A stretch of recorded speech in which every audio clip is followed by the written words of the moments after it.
Hi, welcome to Sue Maree P. My name's Sue, and many of you know that I love experimenting with new flours. A flour that I've recently discovered is Teff flour, naturally gluten-free.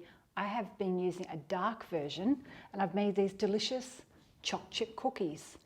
Gluten-free, easy to swap out and make them vegan, no eggs, and crunchy yet soft. I've got dark chocolate chips, which I love, and I sprinkled a tiny bit of salt on top. So if you want to see how to make these delicious Teff flour chocolate chip cookies, come with me and let's see.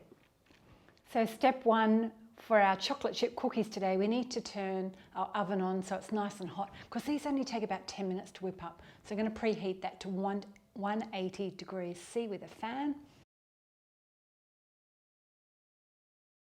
Step two, we need to whip the butter and sugar. I've softened my unsalted butter here.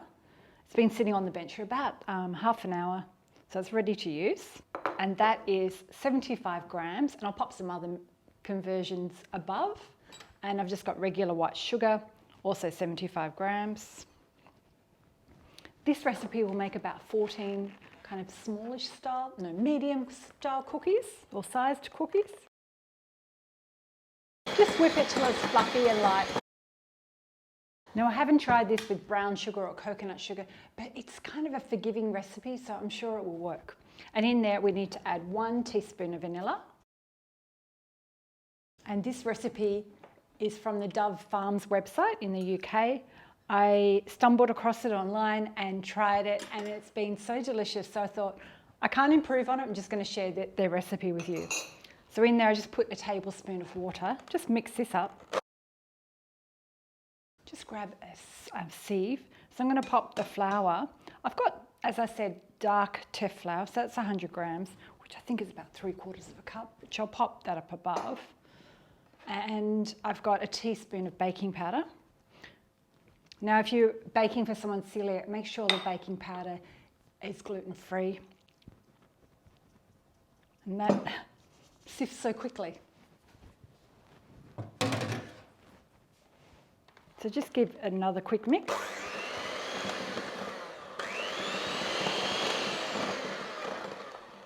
We don't need that anymore. I'm just going to bring it together with my spatula.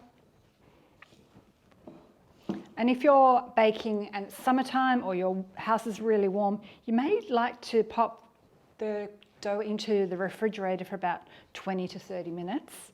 It'll make rolling the balls easier. I think we're okay today.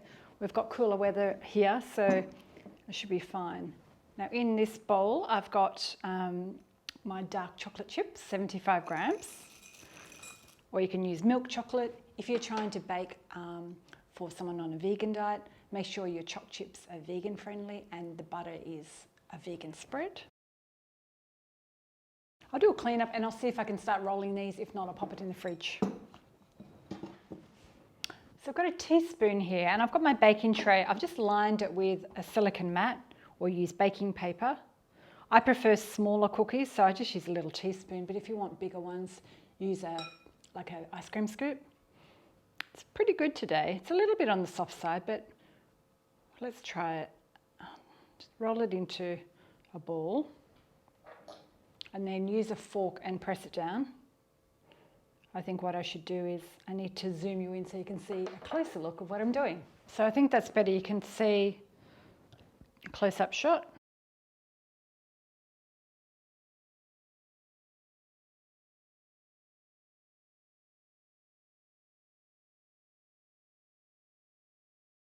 I have a cookie grid on this mat, but I'm not sticking by it because I think it needs more space. My little twist is I add a little bit of sea salt. This is a flaky one. I've just got it in a grinder. It just gives a lovely contrast to the dark chocolate chips, but that's optional. My first tray's ready. I've got about, 2, 4, 8 on the tray. Couldn't count. I'm going to bake this for 10 minutes. I prefer a softer cookie than a really super crunchy cookie, but if you want it crunchier, do about 12 to 15. You just have to gauge how hot your oven is, and I bake it on the middle shelf. I have another tray, so I'm just going to continue, and I'll probably speed it up for you at home.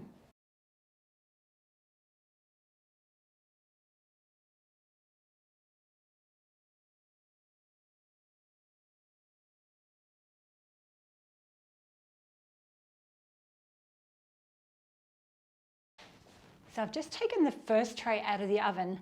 Now they need to cool on the tray for at least 10 minutes. So don't be tempted to try and lift it up because it'll probably fall apart. So let it cool for 10 to 15 minutes and then we'll come back and I'll show you all the baked cookies and do another taste test.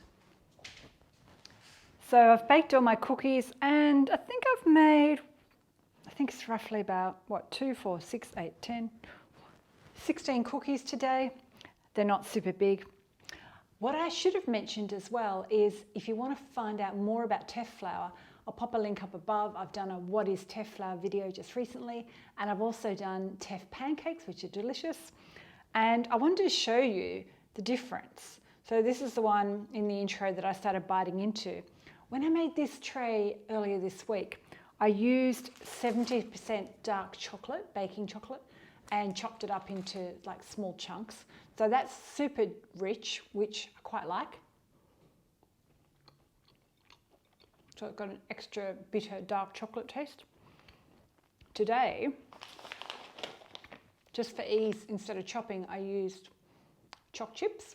Now on the packets, it says 54% cocoa. So I'm going to do a taste test on the ones I baked today.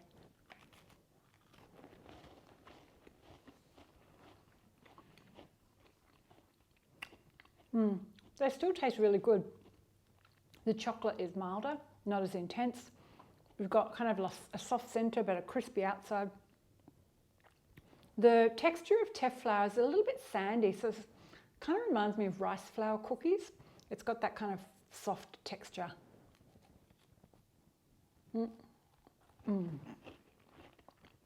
These are a great alternative if you're looking for a gluten-free cookie. And if you just want to try a different flour, Teff flour is really sustainable, grows quickly. It's a little bit more expensive than regular white flour, but it's better for the environment as well, and lots of health benefits. So thanks for watching. Let me know in the comments below if you give this video a go. If you've never heard of Teff flour and you like this kind of video, let me know as well. Don't forget to subscribe and stick around because I'll pop those links to the other videos up above. Thanks for watching. Bye. I'm going to go away and enjoy this with a cup of tea.